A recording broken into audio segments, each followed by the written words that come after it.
नमस्कार साथियों, तो आप सभी का स्वागत है पॉलिटी की नई कक्षा में, जिसमें हम आज करने वाले हैं मूल अधिकार फंडामेंटल राइट से संबंधित टॉपिक का रिवीजन।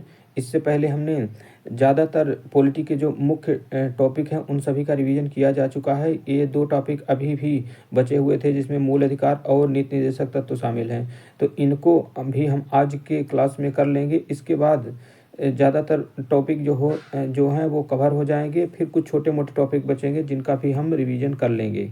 तो आइए इनसे संबंधित प्रश्नों को हम रिवाइज करते हैं कि पहला है, भारतीय संविधान के किस भाग के अंतर्गत नागरिकों को मौलिक अधिकार प्रदान किए गए। तो भारतीय संविधान के भारतीय संविधान का जो भाग 3 है, और जिसमें अनुच्छेद 12 से 35 तक के अनुच्छेद में क्या है, मौलिक अधिकार से संबंधित प्रावधान किए गए हैं। नेक्स्ट प्रश्न आ जाता है कि संविधान द्वारा मौलिक अधिकारों को लागू करने की शक्ति किसे प्रदान की गई है। तो संविधान के द्वारा मौलिक अधिकारों को लागू करने की जो शक्ति प्रदान की गई है वो की गई है सर्वोच्च न्यायालय एवं उच्च न्यायालय, सुप्रीम कोर्ट और हाई कोर्ट का कार्य क्या है, मौलिक अधिकारों को लागू करने की इनके ऊपर जिम्मेवारी है। नेक्स्ट आ जाता है, यहाँ इंपॉर्टेंट नोट है कि भारतीय संविधान का अनुच्छेद 13 आर्टिकल 13 संवैधानिक प्रावधानों को संसद और राज्य विधानमंडलों द्वारा बनाए गए नियमों या कानूनों पर प्राथमिकता प्रदान करता है। तो ये काफ़ी इंपॉर्टेंट आर्टिकल है, कौन सा, अनुच्छेद नंबर 13, जो क्या है, संवैधानिक प्रावधानों को, चाहे वो संसद द्वारा बनाए गए कानून हो या राज्य विधानमंडल द्वारा बनाए गए कानून हो, उसमें क्या है कि जो मौलिक अधिकार हैं उनको प्राथमिकता प्रदान की गई है, किनसे, नियमों और कानूनों में। नेक्स्ट आ जाता है कि भारतीय संविधान के अनुच्छेद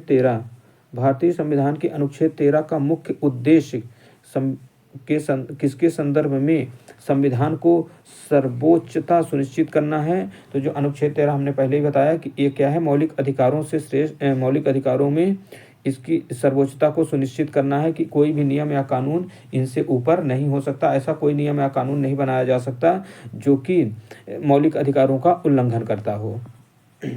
नेक्स्ट आते हैं कि भारतीय संविधान में समानता के अधिकार का विस्तार किन अनुच्छेदों में है। तो भारतीय संविधान में समानता का अधिकार कुल 5 अनुच्छेदों में वर्णित है। इसमें अनुच्छेद 14 से लेकर 18 तक के जो आर्टिकल हैं, अनुच्छेद 14 से लेकर 18 तक के आर्टिकल में समानता के अधिकार से संबंधित पूरे प्रावधान किए गए हैं। नेक्स्ट प्रश्न है कि भारतीय संविधान का कौन सा अनुच्छेद विधि के समक्ष समता के अधिकार, राइट टू इक्वलिटी, विधि के समक्ष समता के अधिकार से संबंधित है। तो अनुच्छेद जो 14 है, अनुच्छेद 14 जो है भारतीय संविधान का, वो विधि के समक्ष समता के अधिकार, राइट टू इक्वलिटी का प्रावधान करता है। नेक्स्ट है, इंपॉर्टेंट नोट यहाँ है कि जन्म, लिंग, मूल वंश, जाति, धर्म, कुल 5 ग्राउंड इसके लिए निर्धारित किए गए हैं, जिनके आधार पर विभेद प्रतिषेध करता है कौन, अनुच्छेद 15, जिसे समानता के अधिकार के अधीन वर्णित किया गया है। तो अनुच्छेद 15 के अंतर्गत क्या है, 5 ग्राउंड, जिनमें जन्म, लिंग, मूल वंश, जाति, धर्म के आधार पर किसी का विभेद नहीं किया जा सकता, यही समानता के अधिकार के अधीन वर्गीकृत किया गया है। नेक्स्ट है कि भारतीय संविधान की प्रस्तावना में प्रयुक्त समाजवाद शब्द को किस अनुच्छेद के साथ समग्रता में रखकर सर्वोच्च न्यायालय द्वारा समान कार्य के लिए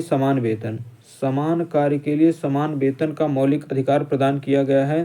तो अनुच्छेद 14 और 16 जो हैं भारतीय प्रस्तावना में प्रयुक्त समाजवाद शब्द के 14 से 16 अनुच्छेदों में समग्रता के साथ रखकर सर्वोच्च न्यायालय द्वारा समान कार्य के लिए समान वेतन का मौलिक अधिकार प्रदान किया गया है। नेक्स्ट आता है कि भारतीय संविधान के अनुच्छेदों में कौन सा एक लोक नियोजन के विषय में भारत के सभी नागरिकों को अवसर की समानता की गारंटी देती है। तो अवसर की समानता, सभी व्यक्ति को समान अवसर प्राप्त हो, इसके लिए अनुच्छेद है अनुच्छेद 16(1), अनुच्छेद 16(2), अनुच्छेद 16(1) और अनुच्छेद 16(2) जो हैं भारत के सभी नागरिकों को अवसर की समानता की गारंटी प्रदान करता है। नेक्स्ट यहाँ दिए गए हैं संवैधानिक उपबंध, जो कि कुछ जो भारतीय नागरिकों के प्राप्त हैं, और कुछ ऐसे प्रावधान हैं मूल अधिकार जो कि भारतीय और विदेशी दोनों ही नागरिकों को प्राप्त हैं। तो इनको तुलनात्मक रूप से देख लेते हैं कि जो केवल पहले देख लेते हैं केवल भारतीयों को प्राप्त। केवल भारतीय नागरिकों को जो मूल अधिकार प्राप्त हैं वो है 15, 16 और 19, 29 और 30। 15, 16, 19, 29, 30 जो अनुच्छेद हैं वो केवल भारतीय नागरिकों को प्राप्त हैं। तो अनुच्छेद 15 क्या है? अनुच्छेद 15 में कहा गया है कि धर्म, मूल वंश, जाति, लिंग, जन्म स्थान के आधार पर विभेद का प्रतिषेध किया गया है कि धर्म, मूल वंश, जाति, लिंग और जन्म के आधार पर किसी को भी विभेद नहीं किया जा सकता नियम या कानूनों में। नेक्स्ट पॉइंट इसमें है कि लोक नियोजन के विषय में अवसर की जो क्षमता है, लोक नियोजन के विषय में अवसर की जो क्षमता है अनुच्छेद 16 के अंतर्गत इसका प्रावधान किया गया है। अनुच्छेद नंबर 19, अनुच्छेद 19 जो है वाक एवं अभिव्यक्ति शांतिपूर्ण एवं शस्त्र रहित सम्मेलन करने, संघ एवं सरकारी समिति बनाने, भारत के राज्य क्षेत्र में अबाध रूप से संचरण करने, बसने या व्यापार करने की जो स्वतंत्रता है वो अनुच्छेद 19 के अंतर्गत शामिल है।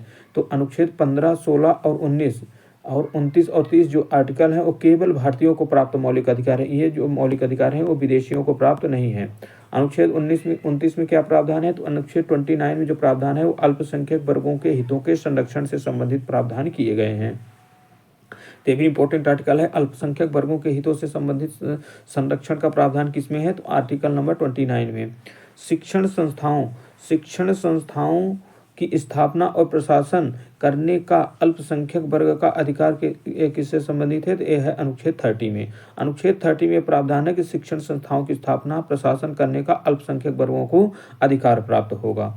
तो ये आर्टिकल जो हो जाते हैं 15, 16, 19, 29 और 30, कुल 5 ऐसे अनुच्छेद हैं जो सिर्फ भारतीयों को प्राप्त हैं, ये विदेशी नागरिकों को प्राप्त नहीं है। इसके अलावा जितने भी मौलिक अधिकार बच जाते हैं वो क्या है? भारतीय विदेशियों नागरिकों को प्राप्त मौलिक अधिकार हैं। तो आ जाता है अनुच्छेद 14। अनुच्छेद 14 जो है विधि, अनुच्छेद 14 में है विधि के समक्ष समता और विधियों को समान संरक्षण से संबंधित जो प्रावधान है अनुच्छेद 14 के अंतर्गत वो भारत और विदेशियों दोनों नागरिकों को ही प्राप्त हैं। नेक्स्ट है अपराधों के लिए दोष सिद्धि। अपराधों के लिए दोष सिद्धि के संबंध में जो संरक्षण है वो अनुच्छेद 20 में है और ये भारत और विदेशी दोनों ही नागरिकों को प्राप्त हैं। जीवन का अधिकार, जीवन जीने का अधिकार जो है वो संबंधित है अनुच्छेद नंबर 21 से। अनुच्छेद 21 जीवन जीने का अधिकार से संबंधित प्रावधान किए गए हैं।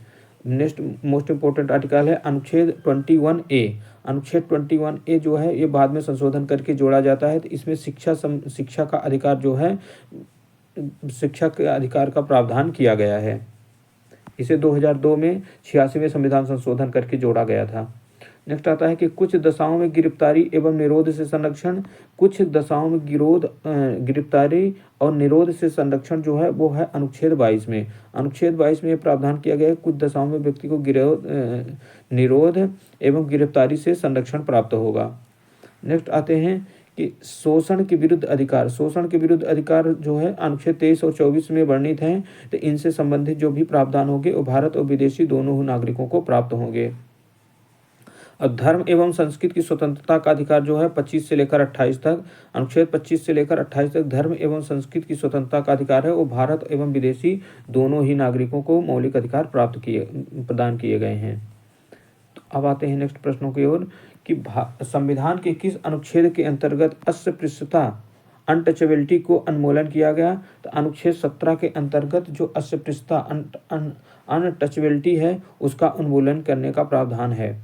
संविधान में अस्पृश्यता परिभाषित नहीं है। अस्पृश्यता निवारण अधिनियम 1955 के अंतर्गत अस्पृश्यता को बढ़ावा देना एक दंडनीय अपराध है।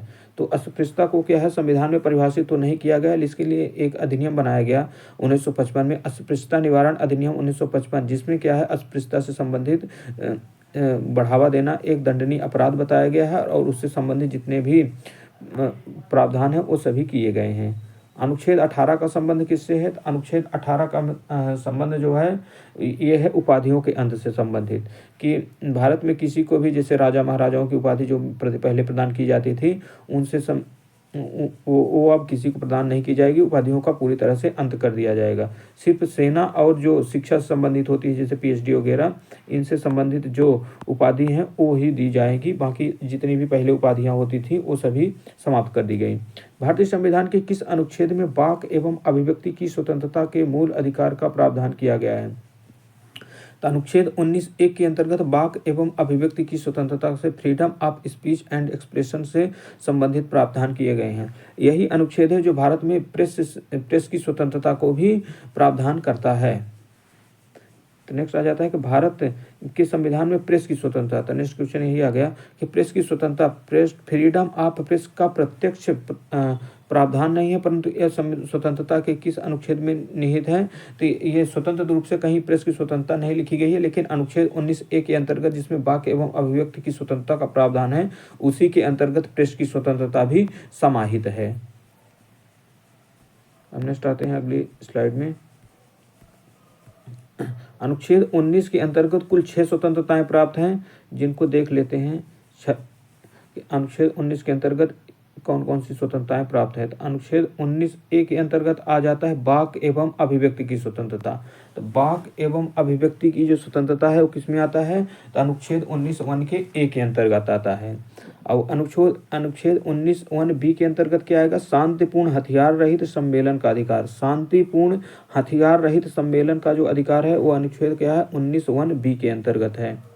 अनुच्छेद 19(1)(c) के अंतर्गत क्या है, संगम या संघ या सहकारी समिति बनाने का जो अधिकार है वो आता है 19(1)(c) के अंतर्गत। नेक्स्ट आते हैं अनुच्छेद 19(1)(d) के अंतर्गत। अनुच्छेद 19(1)(d) के अंतर्गत जो है भारत के राज्य क्षेत्र में अबाध संचरण का अधिकार, कहीं भी घूमने फिरने का जो अधिकार है वो अनुच्छेद 19(1)(d) के अंतर्गत शामिल होता है। अनुच्छेद 19(1)(e) के अंतर्गत क्या है। तो अनुच्छेद 19(e) में है भारत में किसी भाग में निवास करने की या बसने की स्वतंत्रता, कहीं भी निवास करने या बस जाने की जो स्वतंत्रता है अनुच्छेद 19(1)(e) के अंतर्गत आता है। जबकि एक लास्ट है अनुच्छेद 19(1)(g), तो जी के अंतर्गत आ जाता है कहीं भी व्यापार व्यवसाय आजीविका प्रारंभ करने का जो प्रावधान है उनसे संबंधित है। तो अनुच्छेद 19 के अंतर्गत कुल कितनी 6 स्वतंत्रताएं प्राप्त हैं, जो कि काफ़ी इंपॉर्टेंट हैं। फिर से एक बार रिवाइज कर देते हैं कि वाक एवं अभिव्यक्ति की जो स्वतंत्रता है वो ए के अंतर्गत है। बी में है शांतिपूर्ण हथियार रहित सम्मेलन का अधिकार। सी में आता है संघ या संगम बनाने के सहकारी समिति बनाने का अधिकार। और डी के अंतर्गत आता है किसी भी राज्य क्षेत्र में आबाद संचरण का अधिकार। और ई के अंतर्गत है कि भारत के किसी भाग में निवास करने या बस जाने का अधिकार। और अंतिम जो जी है, जी के अंतर्गत कोई वित्तीय आजीविका व्यवसाय या व्यापार प्रारंभ करने का अधिकार जो है वो प्राप्त होता है। तो अनुच्छेद 19 से संबंधित इतनी स्वतंत्रताएं प्राप्त हैं। नेक्स्ट क्वेश्चन है कि भारतीय संविधान के किस अनुच्छेद के अंतर्गत यह प्रावधान किया गया कि किसी अपराध के लिए अभियुक्त को स्वयं अपने विरुद्ध गवाह बनने के लिए बाध्य नहीं किया जा सकता। तो जो अनुच्छेद 20C है, अनुच्छेद 20C के अंतर्गत यह प्रावधान किया गया कि किसी भी अपराधी को यह अभियुक्त को स्वयं के विरुद्ध गवाही देने के लिए बाध्य नहीं किया जा सकता है। संविधान का कौन सा अनुच्छेद है दोष सिद्धि के संबंध में। दोष सिद्धि के संबंध में अभियुक्त को दोहरे दंड एवं स्व अभिशासन से संरक्षण का प्रावधान है। तो अनुच्छेद 20 में ही ये भी प्रावधान किया गया है कि किसी व्यक्ति को एक बार से ज़्यादा 2 बार दंड नहीं दिया जा सकता है। सिर्फ एक अपराध के लिए व्यक्ति को एक बार ही दंड दिया जा सकता है। ये अनुच्छेद 20 में प्रावधान किया गया है। भारतीय संविधान का कौन सा अनुच्छेद व्यक्ति को विदेश यात्रा के अधिकार का संरक्षण प्रदान करता है। तो किसी व्यक्ति को विदेश यात्रा और भ्रमण करने का जो अधिकार प्रदान है वो है जीवन जीने की स्वतंत्रता, अर्थात अनुच्छेद 21। अनुच्छेद 21 में यह प्रावधान किया गया कि किसी व्यक्ति को विदेश यात्रा करने का अधिकार प्राप्त है। मौलिक अधिकारों के अंतर्गत कौन सा अनुच्छेद बच्चों के शोषण के विरुद्ध प्रावधान से संबंधित है। तो बच्चों के शोषण के विरुद्ध प्रावधान जो है वो अनुच्छेद 24 के अंतर्गत शामिल है। भारतीय संविधान के अनुच्छेद 25 में प्रयुक्त हिंदू शब्द के अंतर्गत बौद्ध, जैन और सिख धर्म सम्मिलित है। तो भारतीय संविधान में जो अनुच्छेद 25 है जिसमें हिंदू शब्द प्रयुक्त किया गया है, तो हिंदू शब्द के अंतर्गत जो बौद्ध, जैन, सिख हो गए वो सभी क्या है हिंदू शब्द के अंतर्गत शामिल किए जाएंगे। भारतीय संविधान का अनुच्छेद 30 अल्पसंख्यकों को अपनी रुचि के शिक्षण संस्थाओं को स्थापित करने एवं संचालित करने का अधिकार को संरक्षण प्रदान करता है। तो अनुच्छेद 30 जो है अनुच्छेद 30 अल्पसंख्यकों को अपनी रुचि के शिक्षण संस्थाओं को स्थापित करने और उन्हें संचालित करने से संबंधित अधिकार का संरक्षण प्रदान किया गया है।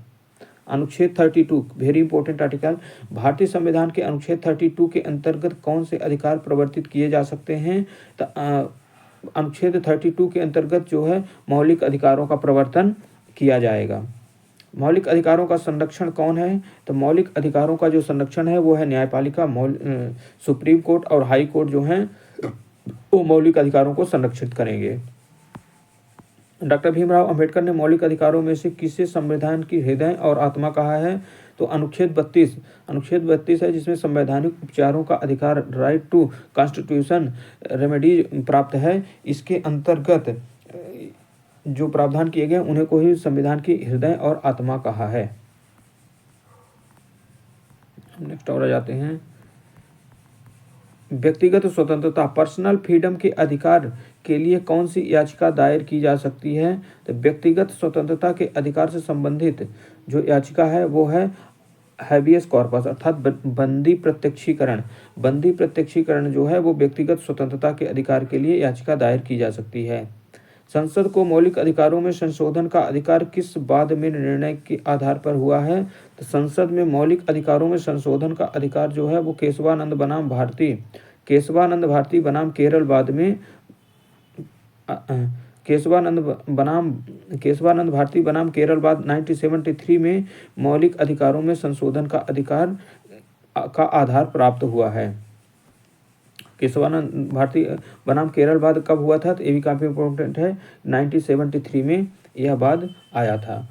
संपत्ति के मौलिक अधिकार को किस संविधान संशोधन के द्वारा मौलिक अधिकारों की श्रेणी से हटाकर केवल वैधानिक अधिकार बना दिया गया? तो 44वां 44th कॉन्स्टिट्यूशन अमेंडमेंट 1978 के द्वारा मोरारजी देसाई की सरकार ने क्या किया कि संपत्ति के जो मौलिक अधिकार था उसे मूल अधिकार की श्रेणी से हटाकर एक वैधानिक अधिकार के रूप में 301 में संविधान में डाल दिया। यही इससे संबंधित प्रावधान है। नेक्स्ट आते हैं कि वर्तमान समय में भारतीय संविधान के अंतर्गत संपत्ति का अधिकार किस प्रकार के अधिकार में है? तो वर्तमान समय में जो संपत्ति का अधिकार, राइट टू प्रॉपर्टी है, वो एक क्या है? वैधानिक अधिकार है, जिसका प्रावधान किसमें किया गया है? 300A के अंतर्गत किया गया है। सूचना का अधिकार, राइट टू इन्फॉर्मेशन, सूचना का अधिकार, राइट टू इन्फॉर्मेशन एक विधिक अधिकार है जो सूचना का अधिकार अधिनियम 2005 के माध्यम से प्रदान किया गया है। आर्थिक रूप से, तो ये क्वेश्चन पूछा जा सकता है, सूचना का अधिकार किस प्रकार का अधिकार है? तो ये एक मौलिक अधिकार नहीं है, यह क्या है? एक विधिक अधिकार है। नेक्स्ट आता है कि आर्थिक रूप से पिछड़े वर्ग, इकोनॉमिकल वीकर सेक्शन EWX को आरक्षण प्रदान करने के संविधान में कौन से अनुच्छेद किया गया? तो जो EWS को आरक्षण प्रदान करने के लिए संविधान में प्रावधान था उसके लिए अनुच्छेद 15(6) और 16(6), अनुच्छेद 15(6) और 16(6) में इससे संबंधित अनुच्छेदों को संशोधित किया गया। नेक्स्ट आते हैं अनुच्छेद 6 से 14 वर्ष की आयु के बच्चों को प्रदत्त शिक्षा का अधिकार किस प्रकार का अधिकार है? तो 6 से 14 वर्ष के बच्चों को जो प्रदत्त शिक्षा है वह एक क्या है? मूल अधिकार है। यह अनुच्छेद 300A, ये तो गलत यहाँ मेंशन कर दिया गया है, ये नहीं होना चाहिए था। तो ये 6 से 14 वर्ष को बच्चों को शिक्षा प्रदत्त करने का अधिकार है, वो मूल अधिकार है, और ये इसका जो प्रावधान है वो है अनुच्छेद 21A के अंतर्गत है। भारतीय संविधान द्वारा प्रदत्त संवैधानिक उपचारों का अधिकार गैर नागरिकों को भी उपलब्ध है। तो भारतीय संविधान के अंतर्गत जो अनुच्छेद 32 संवैधानिक उपचारों का अधिकार प्रदान किया गया है, जिसमें गैर नागरिकों, जो भारतीय नहीं है, विदेशी नागरिक हैं, उन्हें भी यह प्रावधान प्रदान किया गया है। कौन सा मूल अधिकार राष्ट्रीय आपातकाल, नेशनल इमरजेंसी में भी समाप्त या सीमित नहीं किया जा सकता? तो जब 352 के अंतर्गत देश में राष्ट्रीय आपातकाल की घोषणा कर दी जाती है, उस दौरान जो व्यक्तिगत स्वतंत्रता तथा जीवन जीने का जो अधिकार से संबंधित प्रावधान किए गए हैं उनको जो है समाप्त नहीं किया जा सकता है। बंधुआ मजदूर उन्मूलन अधिनियम संसद द्वारा किस वर्ष पारित किया गया? तो बंधुआ मजदूर उन्मूलन अधिनियम जो है भारतीय संविधान के द्वारा 1976 ईस्वी में पारित किया जाता है। नेक्स्ट यहाँ पर मूल अधिकार और उनसे संबंधित अनुच्छेदों को देख लेते हैं एक बार लास्ट टाइम कि समानता का अधिकार जो है किसमें है? वो अनुच्छेद 14 से 18 के बीच वर्णित है। स्वतंत्रता से अधिकार से संबंधित प्रावधान अनुच्छेद 19 से 22 के बीच हैं। शोषण के विरुद्ध अधिकार, शोषण के विरुद्ध अधिकार जो है वो अनुच्छेद 23 और 24 में वर्णित हैं। धर्म की स्वतंत्रता का अधिकार, धर्म की स्वतंत्रता का अधिकार अनुच्छेद 25 से 28 के बीच वर्णित है। संस्कृत और शिक्षा संबंधित अधिकार, संस्कृत और शिक्षा संबंधित जो अधिकार हैं वो अनुच्छेद 29 और 30 में वर्णित किए गए हैं। संवैधानिक उपचारों का अधिकार जो है आर्टिकल 32 में प्रावधान किया गया है। तो मौलिक अधिकारों से संबंधित आज जितने भी इम्पोर्टेंट फैक्ट थे उन सभी को रिवाइज कर चुके हैं। तो आज की क्लास में दोस्तों इतना ही। फिर नेक्स्ट क्लास